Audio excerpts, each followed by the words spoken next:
Hello and welcome to the latest episode of Cover to Cover. I'm your co-host, Naomi Ng.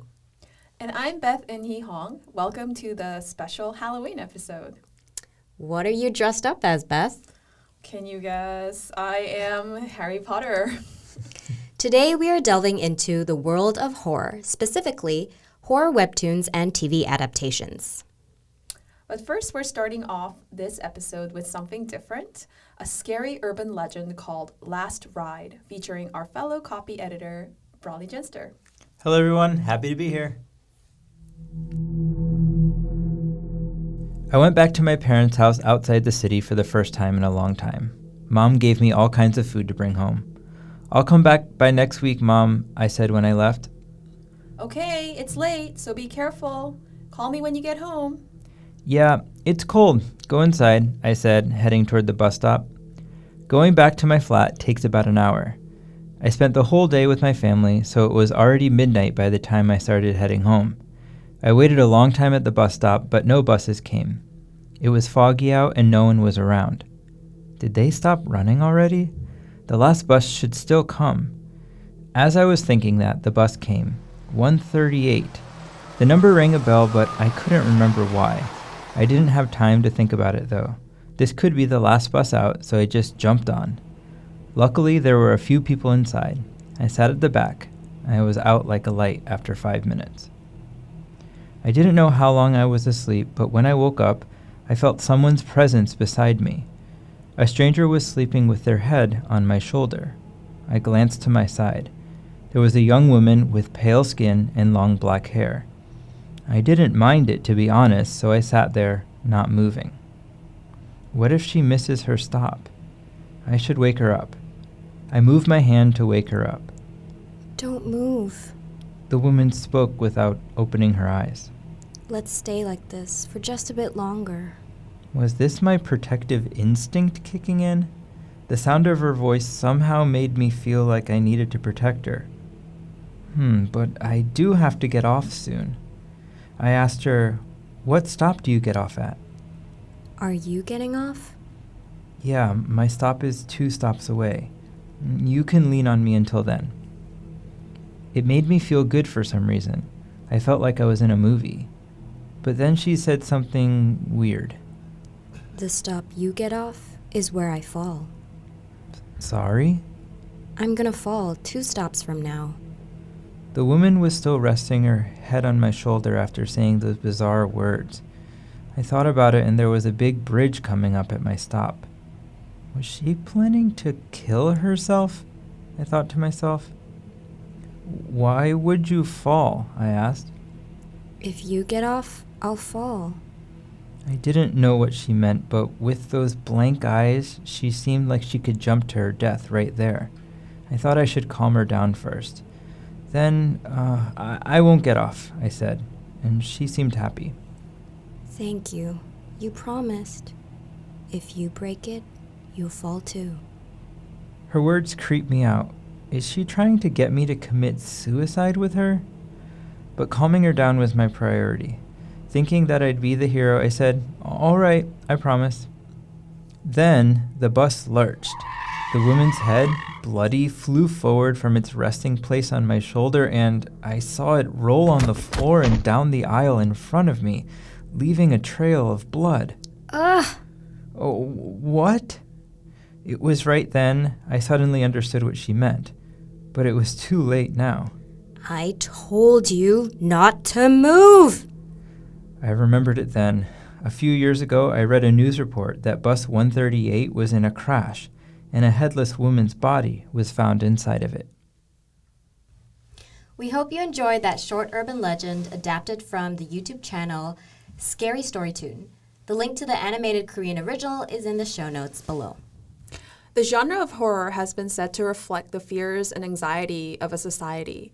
Often, the central menace at the center of a work of fiction can be interpreted as a metaphor for larger fears among people in society. For example, in Last Ride, it takes place in an ordinary setting and touches on suicide, the most common cause of death in South Korea for people under 40. The webtoon and adaptation that we're about to discuss today touch on societal problems as well as fears in both direct and indirect ways. Here to discuss horror webtoons and adaptations with us today is our culture reporter, Lee Si-jin. Welcome, Si-jin, to the podcast. Hello. Wow. Thank you for inviting me to today's special edition about talking about Halloween and horror webtoons. And yes, I like to just share some interesting stories with you guys. Thank you for inviting me here. Yeah, we're happy to have you. So let's dive right into it. Can you tell us, first of all, what are webtoons and how are they different from Japanese manga or comic books? Right, so before I talk about the webtoons, I would just like to introduce a Korean word called manhwa, and that is the word we refer to the graphic novels, cartoons, Japanese manga, and so on. And webtoon is slightly different from manhwa. And one of the biggest characteristics of webtoon would be the vertically scrolling comics, and they can be read in digital devices, including smartphones and tablet devices like iPads nowadays. So that digital format is something that differentiates from the comic books or graphic novels or Japanese manga. And how big are webtoons in Korea? How popular are they? Well, I think webtoon is a content that is enjoyed by many Korean people nowadays, and if you just ride a bus or take public transportation, subways, you can easily spot someone scrolling down their smartphones, and there's images on their smartphones, and obviously they're reading webtoons. But if you want some numbers, some figures, I just searched some of them. And according to a 2020 report by the Ministry of Gender Equality and Family, they surveyed 14,471 people and 14,471 students from 5th graders to 12th graders.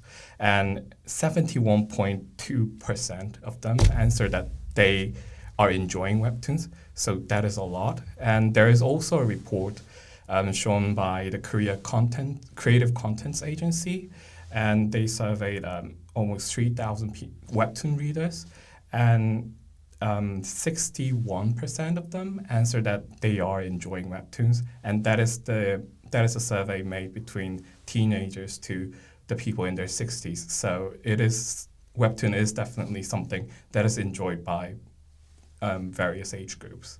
Yeah. Wow, it really seems that webtoons are really a part of people's everyday lives here, especially young people. Could you give us a brief history about webtoons and how it came about? Yes. They have a really long history, so I don't think it can be brief, but I can shorten it down. And I introduced a term called manhwa before, and we have to start with that. And the manhwa industry was something that was really big in South Korea, but in 1990s, it started to experience its downfall with illegal scanning, and there is a place called manhwabang. It's similar to PCbang, where you just pay some fees and you can freely read the comic books and so on. So the comic books, the manhwa was really popular in Korea, but that popularity did not necessarily lead to the industry's growth.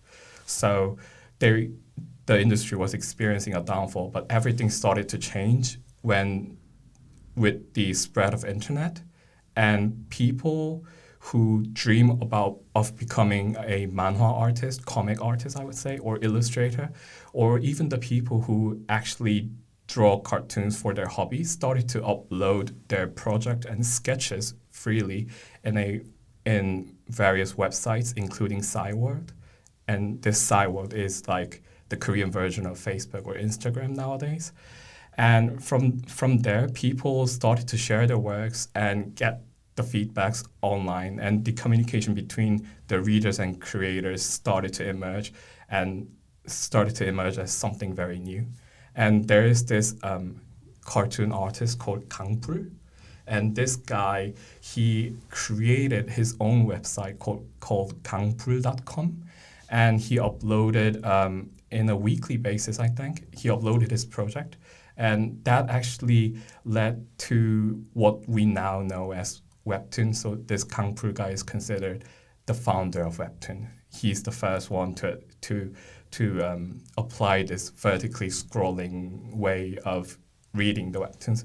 So that his series, I think it was called Love Story in English, and his series it was just going crazy. Everyone was reading it and watching it, and the website portals like 다음, now Kakao, but 다음, Naver, Paran, Yahoo Korea, they saw this and they felt that, oh, this is something that we could actually do and make some money out of this. And they started to launch something what we now know as Webtoon service. And starting from Kangpur, a lot of rookie writers and illustrators started to publish or release their projects in a weekly basis. And someone like Cho Seok, he's another famous cartoonist or webtoon artist. He became famous in Naver Webtoon with his project, The Sound of Heart. And, when the star is born, people look up to them and, feel hoping that, oh, I want to be like him or her one day. So Kangpul was working at Daum Webtoon, now Kakao Entertainment, and Cho Seok was working at Naver Webtoon, and that actually inspired many webtoon artists, and a lot of famous artists nowadays say that, oh, they look up to those artists and went to those platforms, and now Kakao Entertainment and Naver Webtoon is the two biggest webtoon platform, and that's, I think, basically how the webtoon industry evolved in South Korea. Wow, it's like a real insider story about the OG Webtoon founders, which actually you can't find anywhere, I think. Really? Yeah. Especially not on the Wikipedia page. It's extremely in-depth. Yeah, it's pretty interesting stories, yeah. Yeah. And, starting from there, globally now, the Webtoon market has grown to $3.7 billion as of 2021. It's projected to reach $26 billion by 2028, according to market research in May this year. So I also saw that domestically, the Webtoon market raked in $810 million in sales in 2020. So we're talking about some really big money and market size. What are some of the major players? You mentioned them earlier, Daum and Kakao, or Naver, and Kakao. What are some of the major players in this market now? And where do you see it going in the next few years? Right. So if anyone who is interested with Korean Webtoon, they would already know it, but the two top players in the market in the Webtoon industry is Naver Webtoon and Kakao Entertainment and their Kakao page, I guess. And they are really big, and I'm very weak with the numbers, but I just have some of them to show how big they are. So according to Naver Webtoon, their monthly active users are 46 million users.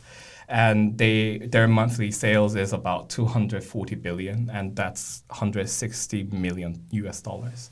So that is really big. But that was the figure they presented to the public back in 2015. But that actually rose to the monthly active users rose to 180 million users. And in 2021, Naver Webtoon's monthly sales increased almost 4 times compared to the figure in 2017, and it reached to 1.5 trillion won, and that's 735 million US dollars. Is that globally? Yes, that is the global. Wow, that's huge. Right. What are some of the most popular webtoon genres, and is horror as a webtoon genre popular in South Korea? Well, before I answer your question, do you guys want to take a guess which genre is most popular among webtoon readers? I think romance. Romance. Fantasy? Oh, yeah, fantasy.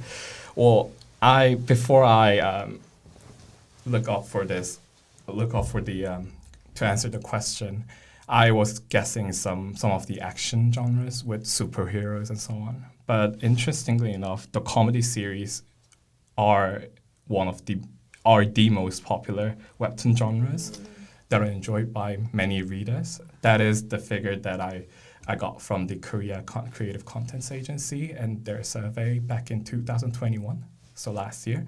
And that is followed by slice of life, fantasy, and of course romance. So the most popular webtoon genre is comedy, actually.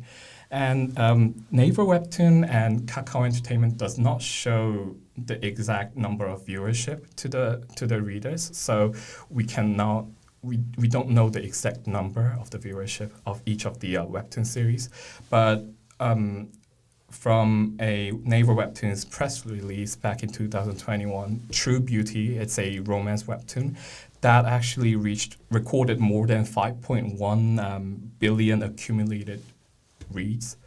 That is global record. And there another fantasy webtoon, Tower of God, attracted more than 4.5 billion. So that alone says a lot. And so it is a lot of people across the globe are enjoying the webtoons from South Korea. So yes, and about the horror webtoons, in fact, horror webtoon genre was once considered to be subculture, and they are the stories for the maniacs, the horror maniacs. So not a lot of people actually like those genres, but with the All of Us Are Dead, no, All of Us Are Dead, yes, All of Us Are Dead, and another webtoon, it's a really famous one, Tales of the Unusual. Those two actually opened up the horror webtoon genre, proving that the interesting horror stories can be something to attract the viewer's eyes. Right. Yeah, that's and we see that there's actually quite a few successful adaptations of Korean horror webtoons in the last 2 years, such as Sweet Home and Hellbound.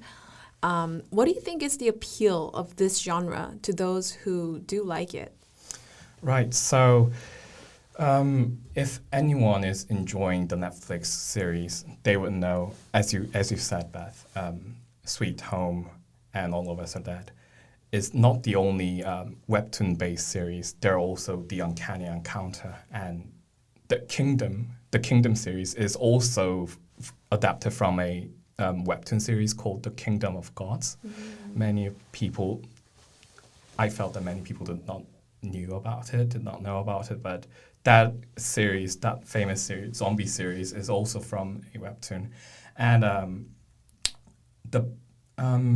I think there are many reasons, but the biggest reason to explain their successful adaptation, I guess, is how those creators tell their stories to the viewers. And many of the listeners, many of the people now would say, of course, I mean, that is so obvious. Great stories lead to the drama success or webtoon success whatsoever. But I would just like to put a little bit more emphasis on how they're telling the stories, their way of presentation. So many of the webtoons take the cliffhanger style of telling their stories, and that is, many of you guys might know it already, but that is to put a huge suspense at the end of an episode to make the readers or viewers to continue to watch for the next episode. And that is very important for the webtoon series, because if you make the readers to read or look up for the next episode, they have to pay for it. And that is something that makes the webtoon industry to grow. And many culture critics and experts say that style is it fits so well with the drama series as well, making the viewers to get excited for the next episode. And that is the reason why so many people are saying that, I have been binge watching All of Us Are Dead, because that style of presenting the stories is very crucial for both webtoon and the drama series. Right. And Si-jin, do you personally like this genre? Well, I don't hate them, I would say. Well, before Webtoon, I'm actually a big fan of horror movies as well. And, I like to watch horror movies with my friends, but I also enjoy horror movies in my room, in my house, with all the lights turned off and putting my headset. Sometimes it gives me chill. Seems like someone is watching me from behind when I'm watching the horror movies. But I really like the genre. I'm enjoying it. So horror webtoons, why not? Yeah. So do you think Korean horror webtoons have some distinctive qualities or features that set them apart from other cultures, horror webtoons like Japanese or American? Right. Well, I talked a little bit about how they present the stories before in the previous question, but I would just like to add a little bit more to answer this question as well. So I recognize when I was interviewing those webtoon artists or the television directors who are behind the webtoon-based drama series, I recognize that they're actually spending a lot of times on checking whether they are presenting a convincing stories, and that is something I think that differentiates from the Japanese horror webtoons or American zombie films and so on, because the creators think that they need to show, or they need to rather present the convincing stories to make the viewers and readers to be empathized with the characters that are appearing in the series, and to be actually immersed into the storylines. So if, for example, the famous zombie film Train to Busan and the Kingdom series and also the All of Us Are Dead, they're actually putting a lot of times explaining how the zombie virus actually occurred, and many of the all of the reasons was the mankind's sins, like pollution, tech omnipotence, and their jealousy and so on, the human greed. And from that, people think that, we are actually watching the zombie outbreak from the series or from the webtoons, but people believe that such tragic situation can actually occur to them with those mankind's sins, and they're actually being immersed into the storylines, feeling that, this is not something that we can only see from the webtoons and drama series. This is something that can actually happen to us in our real life.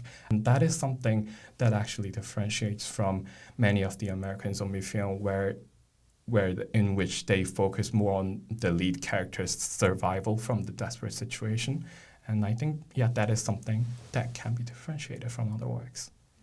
That's a really interesting observation. I don't think I really thought about it that way, but you interview a lot of webtoon illustrators, and right. that's really interesting to hear.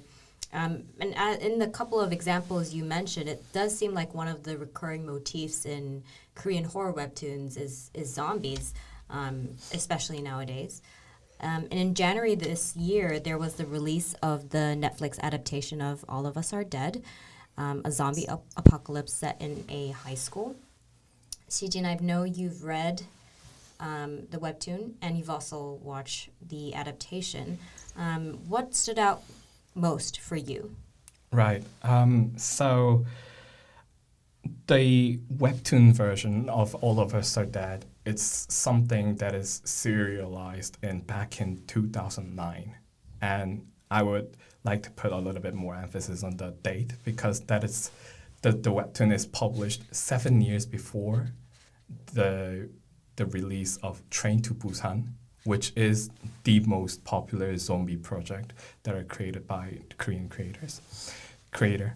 So many webtoon readers, I would say, when they first read the All of Us Are Dead, the webtoon series, many people thought that, this is the project that actually makes a unique Korean-style zombies with the bone-breaking motions and, red eyes and the high-speed actions and so on. And that is something that stood out to me most. And many people share the opinions that while they were watching the Netflix series, the Netflix version of All of Us Are Dead, they're saying that, oh, there's too much violence and there's too much bloody actions that are involved in the series. There are some people who are actually worried about those. But the actual webtoon, it's more gross, even grotesque, I think. And that was something that actually blew my mind when I first read the webtoon series back in 2011, I think, 2011 or 2012. So that was an interesting, fresh experience to see how the Korean creators are portraying zombies in their webtoon series. Yeah. What did you think about the adaptation on Netflix? I mean, did it live up to your expectations personally? Right. So that is an interesting question. I mean, Netflix adaptation, I think they are the double-edged sword, I think. For the original webtoon readers, they would want to see the amazing stories and the unique characters in the webtoons portrayed well in the video adaptation as well. But the directors are worrying that, if I do that, then people will criticize that, I just copied everything from the webtoon. There's nothing new to watch for their Netflix series or video adapted version. So, yeah, it's a difficult question. But for All of Us Are Dead, especially, I really enjoyed both webtoon series and the video adaptations because the director tried to stick with the original series, the storylines, the zombie outbreak in a Korean high school. And the characters, the characteristics of the lead roles were almost the same as well. But the director, the television director, Lee Si-jin, I think, Lee Si-jin, he offered some new stuff, especially for his video adaptation as well. And that is the dynamic action scenes that are presented in various schoolrooms, including cafeteria, library, gym, and also the playground as well. And I think one of the iconic scenes that many of the Netflix users felt was the fight between Gwynam and Cheongsan. And it was the fighting scene in the library. It was very dynamic, and people were actually praising that. That scene was something that really caught many people's attention, and that is not shown in the library. That is not shown in the webtoon series. That is something that the director created just for the webtoon series.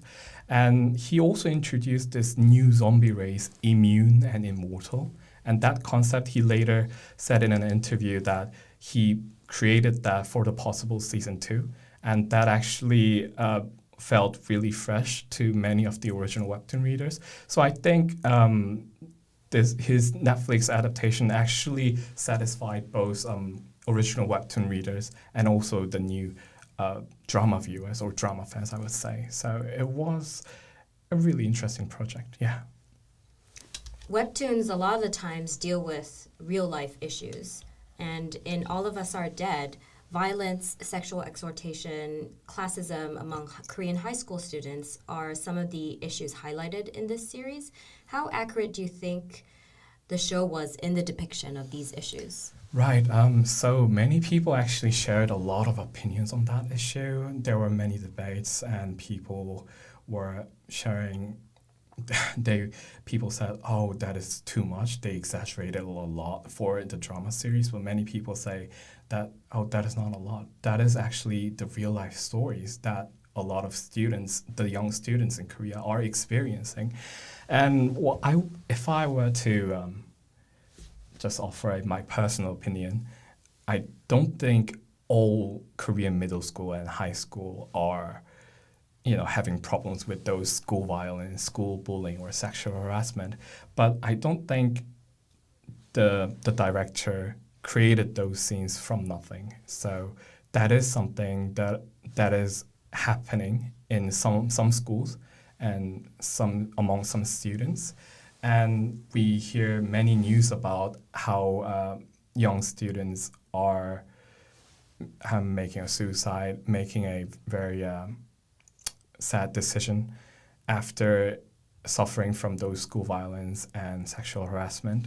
And if I were to share a story, it is featured in a Korean television program, an investigative journalism program called Unanswered Question. In Korean, it's 그것이 알고 싶다 from terrestrial broadcast SBS. And they actually, last year, they featured a story about a student in Koje, South Gyeongsang province. And it was a story, I would say, student A. And he was hanging out with his friends, but his friends were actually bullying him and playing a game called 기절놀이. And if I would translate that, it's a feint game. So that student A was forced to spar with many of these students one-on-one, and those bullies were hitting him until he faints. And that actually continued for several months. And that news became known to many people after his student A's mother watched the bullies pressing and squeezing his genitals, his son's genital, in a church. And the mother asked student A what actually happened. And student A confessed everything, that those guys were hitting him and punching him and even choked him to death sometimes. So this news became a huge, this event actually became a huge news, social news in South Korea last year. I mean, it's a good news that he did not make any extreme decisions, but school violence and sexual harassment, school bullies, is something that is very apparent in our Korean society. So yes, nothing he did. I guess my answer would be the director did not created those scenes intentionally from his own imagination. It is something that shows a little side of South Korea.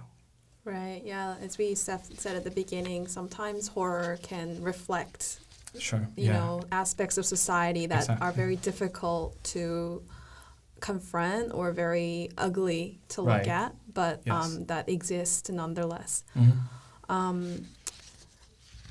Just on another note, are there any horror webtoons that you want to see get adapted into a series that have not yet been? Right.